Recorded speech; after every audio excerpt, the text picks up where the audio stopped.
everyone. I hope you're all okay and you had a lovely weekend.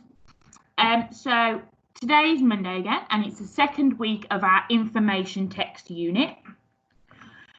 So because this is our last week before half term, unfortunately this unit is going to have to be split up a little bit, so it'll be a bit disjointed. So I do apologise about that, but I think we'll still manage to write some really brilliant information texts.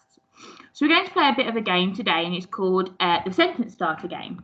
So the first thing I'd like you to do is I'd like you to write 10 creatures in a list. So let me just show you what I mean by creatures.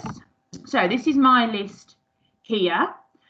So I've got unicorns, giants, mermaids, vampires, dragons, fairies, robots, teachers, ghosts, and trolls. Okay, so can you write now a list of 10 creatures? They can be the same as mine or different to mine. It's your choice, but make sure you number them. Pause me if you need to do that, and then we'll carry on. So we are now going to choose which creature we're going to be writing about today. So I've got a cool way of doing this.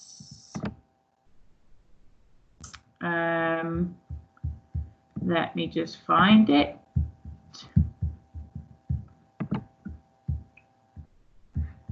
Is it on my list? There it is. Right. So let's have a look.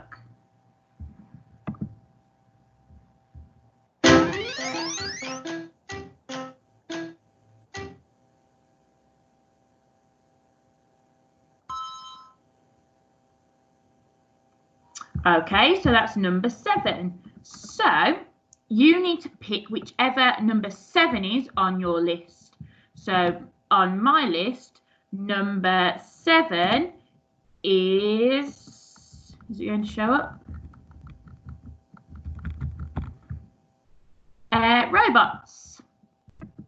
Okay, so I'm going to write about robots in mine. So I'm going to model some, but I'm not going to write today, so you have a break from my horrendous handwriting. Instead, you get my typing.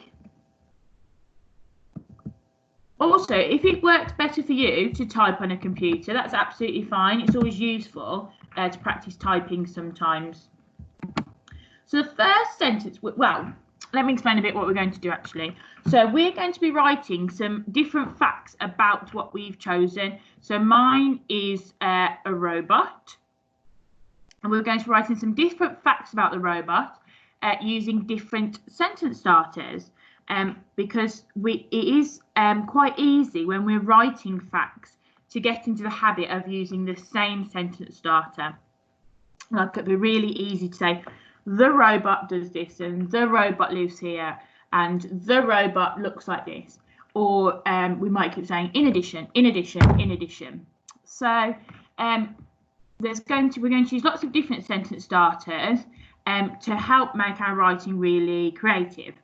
So the first thing to say about, this is our first sentence starter. So if you want to jot this one down ready, then do so now. And then let's think about what I'm going to write about the robot. So the first thing to say about the let's give it a cool name, the V20 robot, is that, now I'm going to think back to my model text, and the first thing that we talked about the Rhizoctopus was like what kind of animal it was and what family it belonged to. So the V20 robot, the first thing to say about the V20 robot is that it belongs to the, now let's think of what a group of robots could be called, belong to the technological family, no, that's not very good in Starship, but we'll edit that in a minute, of robots. Okay, so I've got a simple sentence there. The first thing to say about the V20 robot is that it belongs to the technological family of robots. I'm sure your imagination is a lot better than mine. But I'm going to challenge myself here. So I don't just want that sentence. I'm going to put a relative clause in, and I'm going to use a relative pronoun which. So the first thing to say about the V20 robot is that it belongs to the technological family of robots, which were first invented in the late 1900s. Oh, I'm quite happy with that. So the first thing to say about the V20 robot is that it belongs to the technological family of robots. I need a comma there because it's a relative clause, which were first invented in the late 1900s. Brilliant. So now what I'd like you to do is I'd like you to write a sentence that begins with the first thing to say about, and then I'd like you to write me a fact about your chosen creature. It can be as wacky again as you like. Remember, the great thing about this unit is that we don't need to do any research. We can be as wacky and as wild as we like with our facts. So go ahead and write that sentence now, and then we'll carry on. Pause me if you need to. So our next sentence starter is in addition to this. And as you can see, I've put a comma here because that's a fronted adverbial. So in addition to this, the V... Oh, I don't want this bit in bold. I need to check that. The V20 robot has been used within households as cleaners and cooks since V20 robot is used in household as cleaners and cooks. I don't want to say since because I've already told us when it came about, didn't I? I am going to add some parentheses. Let's put, although they are not as good as humans. So in addition to this, the V20 robot has been used within households as cleaners and cooks, although they are not as good as humans. Yeah, I like that. Instead of saying has been, I might say is used. Right, so what I'd like you to do now is I'd like you to write another sentence about your creature that starts with in addition to this, and then that tells me another fact about your creature. Again, make it as wacky and wild as you like. This is where the fun lies. Pause me again if you need to. Now, here are 5 more sentence starters. Now, I'm going to be cruel here. I'm not going to write you any more sentences about my robot. You're probably heaving a sigh of relief. I would like you to write 5 more facts about your chosen creature, beginning with the sentence starter. So we've got the most extraordinary thing about.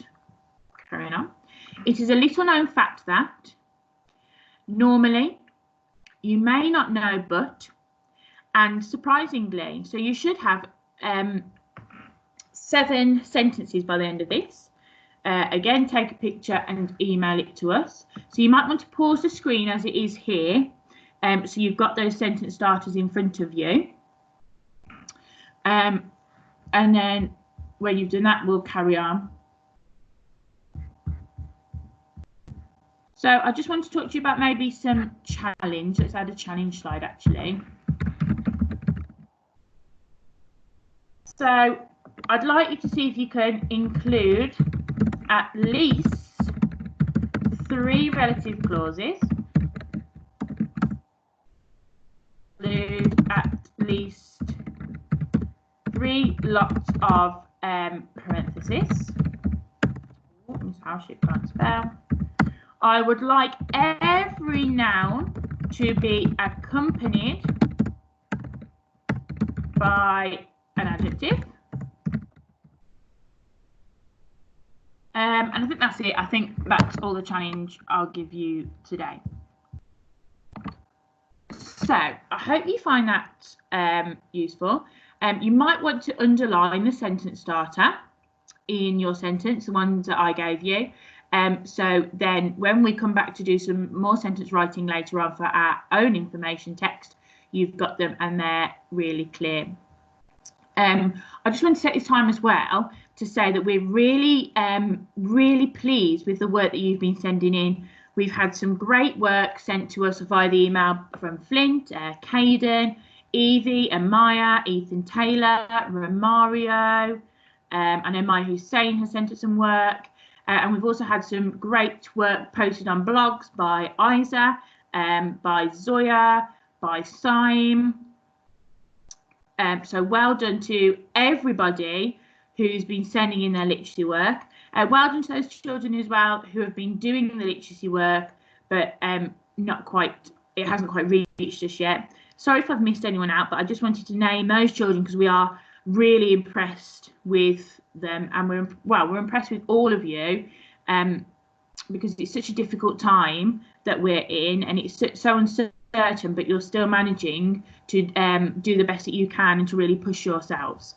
So well done. Come back tomorrow and we're going to start preparing to write our own information text. Okay, so have a great day and I'll see you tomorrow. Bye.